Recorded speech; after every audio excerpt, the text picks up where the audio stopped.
The test is in 4 sections. At the end of the test, you will be given 10 minutes to transfer your answers to an answer sheet. Now turn to Section 1.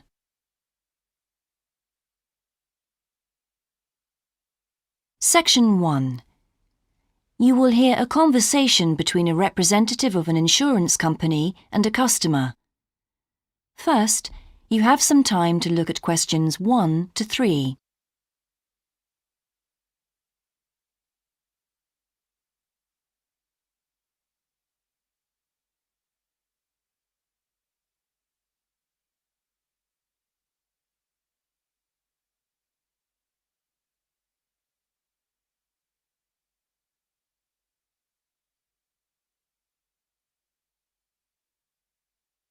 You will see that there is an example that has been done for you.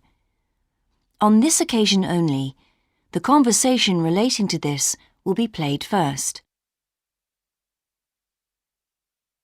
Good morning, Total Insurance. Judy speaking. How may I help you? I recently shipped my belongings from overseas back here to Australia, and I took out insurance with your company. Some items were damaged during the move, so I need to make a claim. What do I have to do? Okay, well, first I need to get a few details about this. Can you give me your name, please? Yes, it's Michael Alexander. The man's name is Michael Alexander, so Michael Alexander has been written in the space. Now we shall begin. You should answer the questions as you listen, because you will not hear the recording a second time. Listen carefully and answer questions 1 to 3. Good morning, Total Insurance. Judy speaking. How may I help you?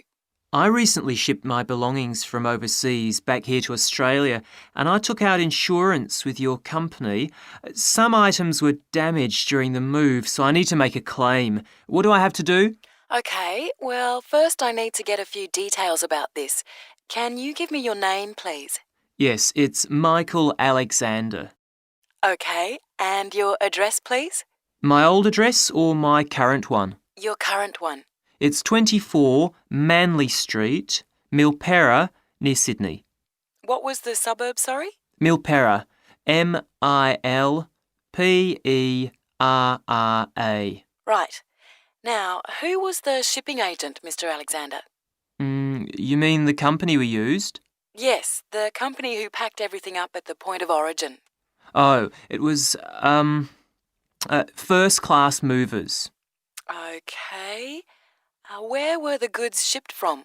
China, but the ship came via Singapore and was there for about a week. Don't worry, all of that information will be in the documentation. Now, the dates. Do you know when the ship arrived? It left on the 11th of October and got to Sydney on the 28th of November. Okay. I need one more thing. There's a reference number. It should be in the top right-hand corner of the pink form they gave you. Let me have a look. I have so many papers. Yes, here it is. It's 601 ACK. Thanks. Before you hear the rest of the conversation, you have some time to look at questions 4 to 10.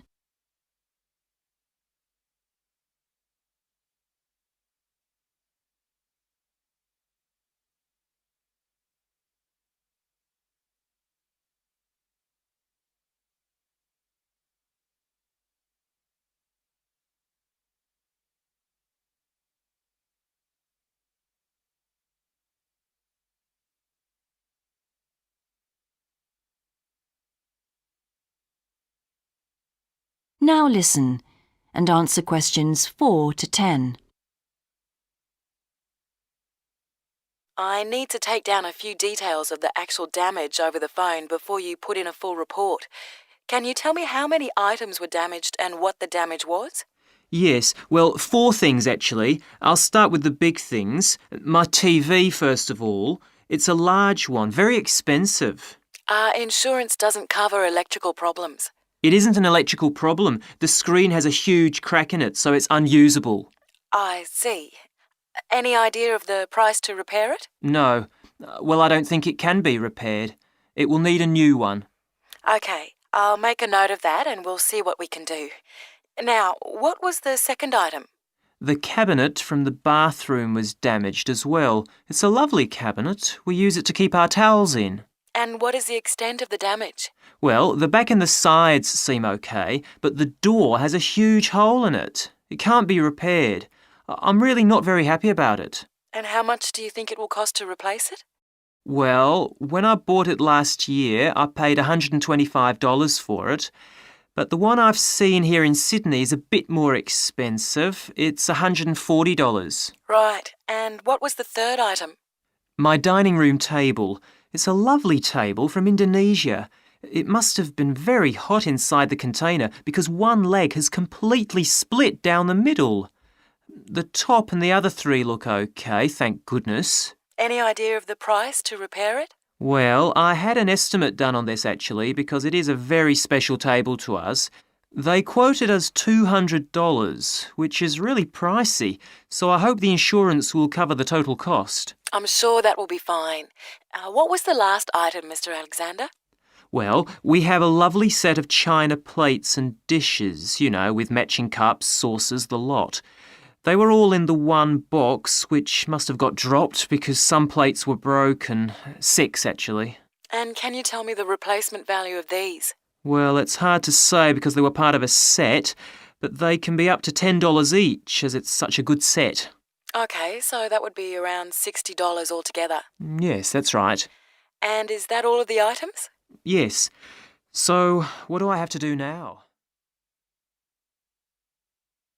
That is the end of section 1. You now have half a minute to check your answers.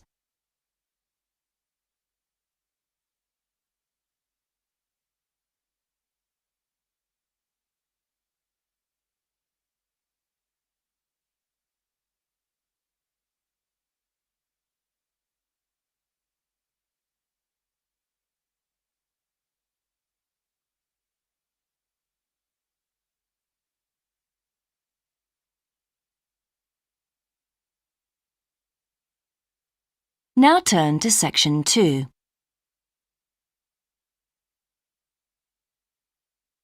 Section 2. You will hear an introductory talk about a new agricultural park. First, you have some time to look at questions 11 to 14.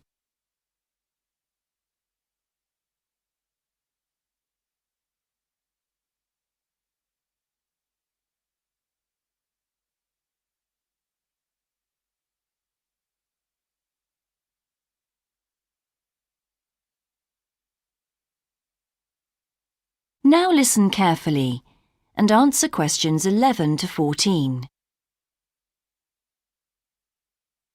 Welcome to Greenvale Agricultural Park. As you know, we've only been open a week, so you're amongst our first visitors. We have lots of fascinating indoor and outdoor exhibits on our huge complex, spreading hundreds of hectares.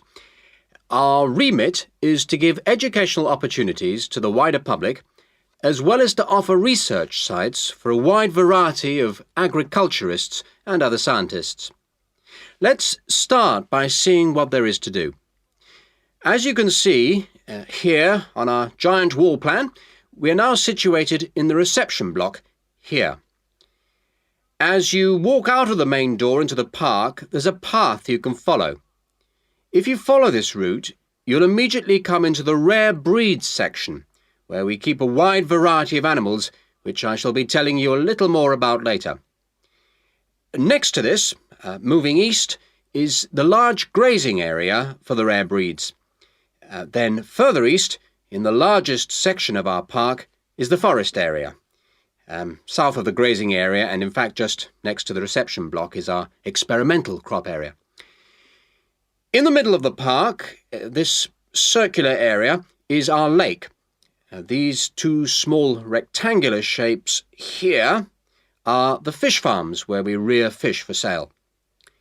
To the east of those is the marsh area, which attracts a great many migrant birds.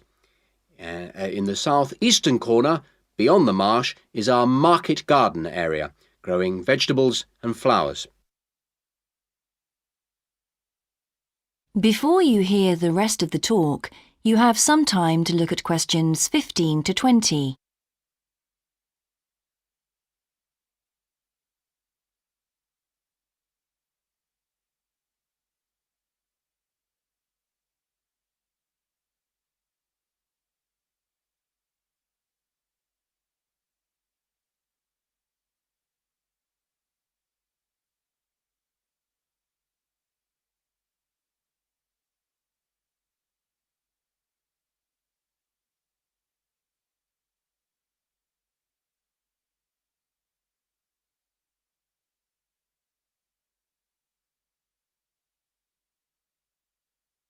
Now listen and answer questions 15 to 20.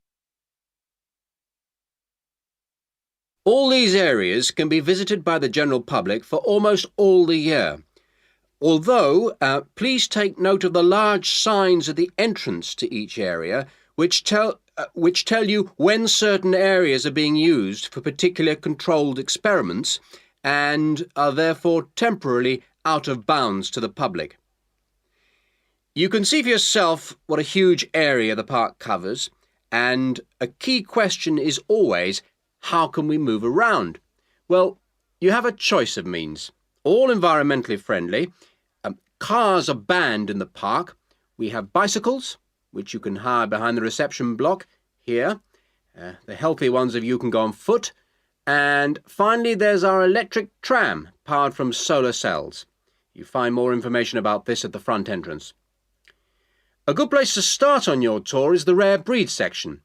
We keep goats, sheep and hens and other kinds of poultry. We're also thinking of bringing in cows and horses, but we do not as yet have facilities for these bigger animals. The animals are fed in public twice a day and a short lecture given on their feeding habits and nutritional needs.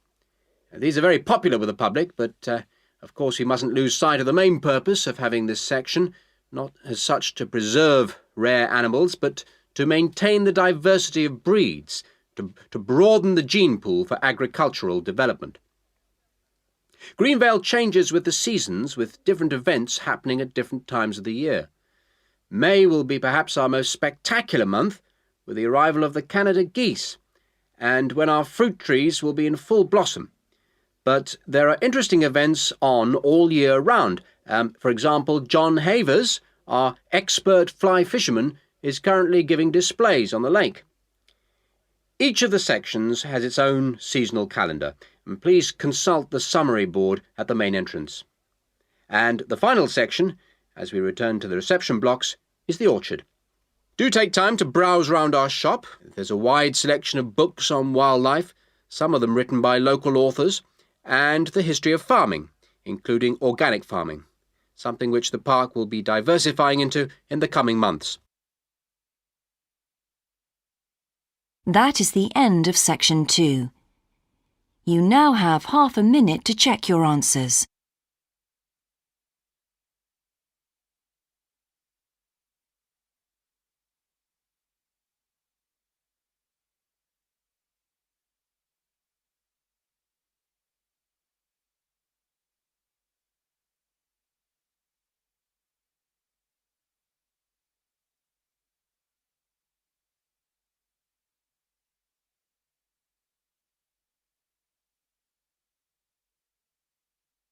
Now turn to section 3.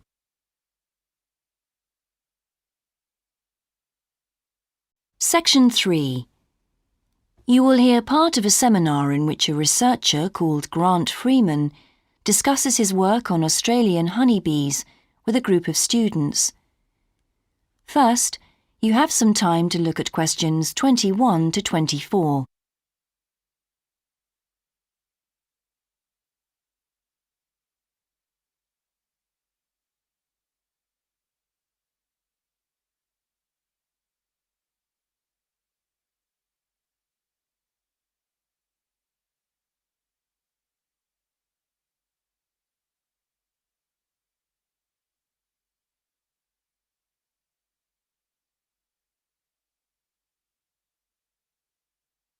Now listen carefully and answer questions 21 to 24. Good morning, everyone. In today's seminar, Grant Freeman, a biologist who specialises in identifying insects and who works for the Australian Quarantine Service, has come to talk to us about his current research work. Right, well, over to you, Grant. Good morning, everyone. I'm sure that you know that the Quarantine Service regulates all food brought into Australia. Well, obviously they want to protect Australia from diseases that might come in with imported goods, but they also want to prevent insect pests from being introduced into the country, and that's where I have a part to play. Anyway, my current research involves trying to find a particular type of bee, the Asian honeybee, and finding out whether there are any of them around in various states of Australia. We discovered a few of them in Queensland once and eradicated them. Now we're pretty keen to make sure that there aren't any more getting in, particularly to New South Wales and other states. What's wrong with Asian honeybees? Are they so different from Australian bees? Well, in fact, they look almost the same, but they are infested with mites, microscopic creatures which live on them, and which can seriously damage our own homegrown bees, or could even wipe them out. Well, what would happen if Australian bees died out? Well, the honey from Australian bees is of excellent quality, much better than the stuff the Asian bees produce. In fact, Australia exports native queen bees to a large number of countries because of this. When the European honeybee was first discovered out in the bush, we found they made really unpleasant honey, and they were also too big to pollinate many of our native flowers here in Australia. That must have had a devastating effect on the natural flora. Did you lose any species? No, we managed to get them under control before that happened. But if Asian bees got in, there could be other consequences. We could lose a lot of money because, you might not be aware, but it's estimated that native bees' pollination of flower and vegetable crops is worth $1.2 billion a year. So in a way, they're the farmer's friend. Oh, and another thing is, if you're stung by an Asian honeybee, it can produce an allergic reaction in some people, so they're much more dangerous than native bees. Before you hear the rest of the seminar, you have some time to look at questions 25 to 30.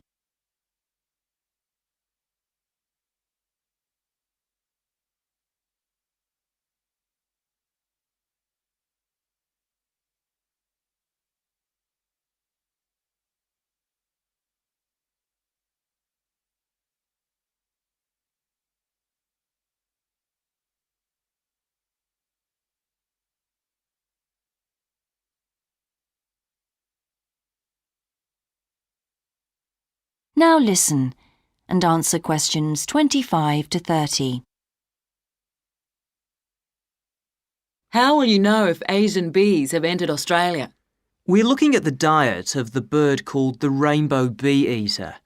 The bee-eater doesn't care what it eats as long as they're insects. But the interesting thing about this bird is that we are able to analyse exactly what it eats, and that's really helpful if we're looking for introduced insects. How come? Because insects have their skeletons outside their bodies, so the bee-eaters digest the meat from the inside. Then they bring up all the indigestible bits of skeleton, and of course the wings, in a pellet, a small ball of waste material which they cough up. That sounds a bit unpleasant. So how do you go about it? In the field, we track down the bee-eaters and find their favourite feeding spots, the places where the birds usually feed. It's here that we can find the pellets. We collect them up and take them back to the laboratory to examine the contents. How do you do that? The pellets are really hard, especially if they've been out in the sun for a few days. So, first of all, we treat them by adding water to moisten them and make them softer. Then we pull them apart under the microscope. Everything's all scrunched up, but we're looking for wings, so we just pull them all out and straighten them. Then we identify them to see if we can find any Asian bee wings. And how many have you found? So far, our research shows that Asian bees have not entered Australia in any number. It's a good result and much more reliable than trying to find live ones as evidence of introduced insects. Well, that's fascinating. Thank you, Grant, for those insights. I hope that you might inspire some of our students here to conduct some similar experiments. That is the end of section 3. You now have half a minute to check your answers.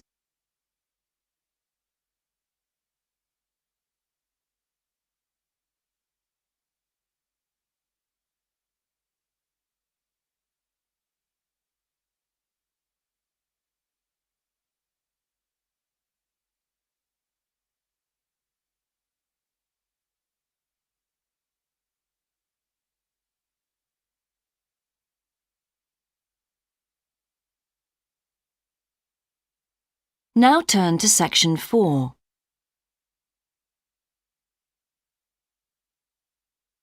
Section 4. You will hear a student called Shona giving a presentation on her research report. First, you have some time to look at questions 31 to 40.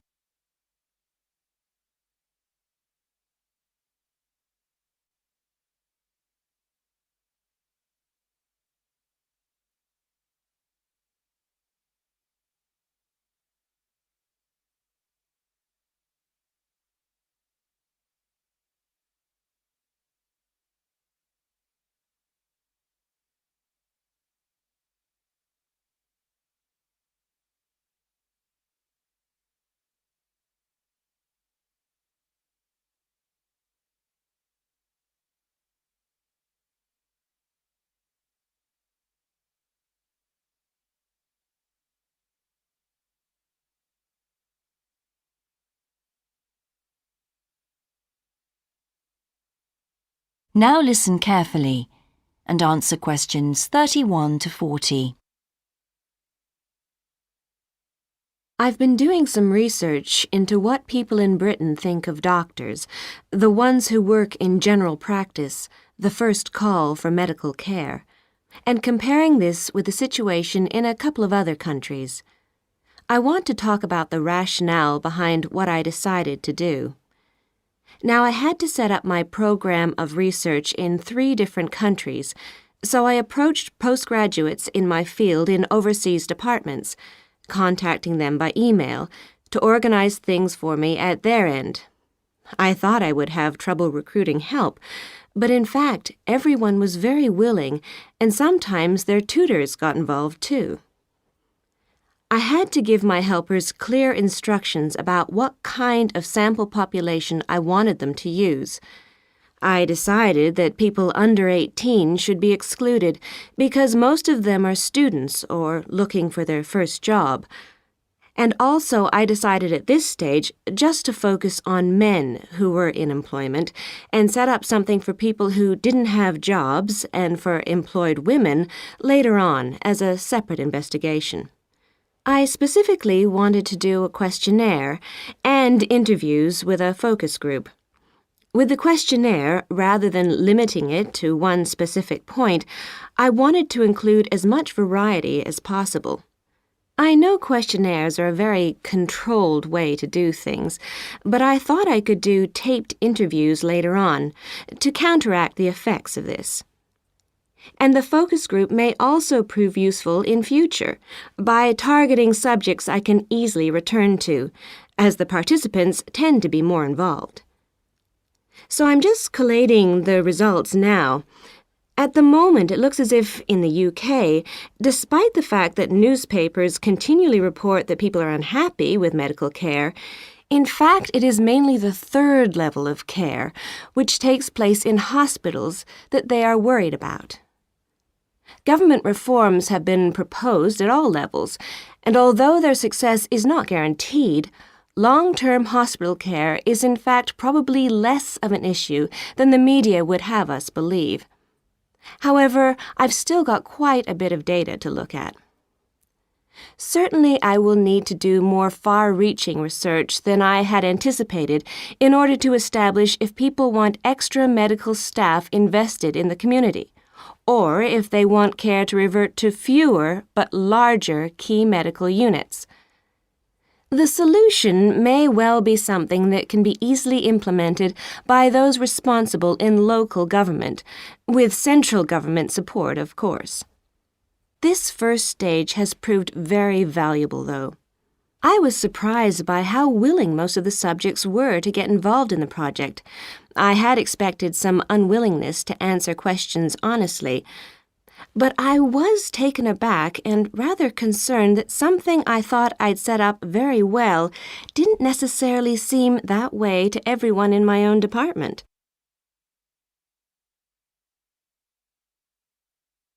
I thought you might also be interested in some of the problems I encountered in collecting my data. There were odd cases that threw me.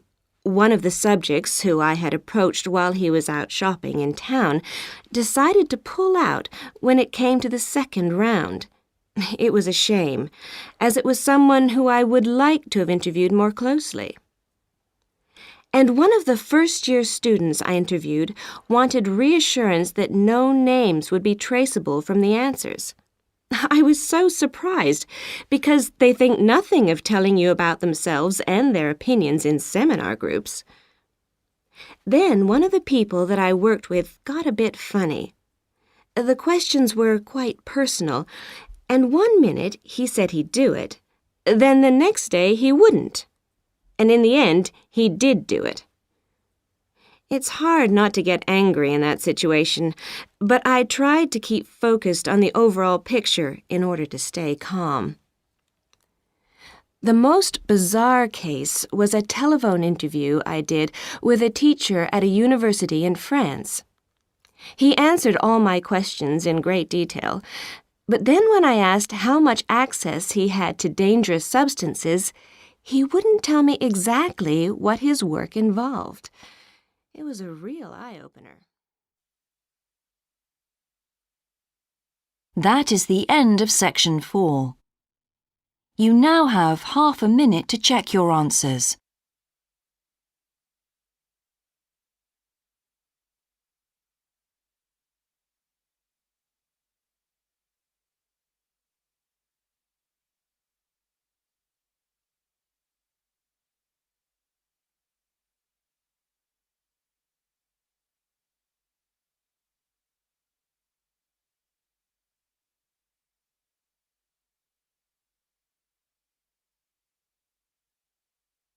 That is the end of the listening test.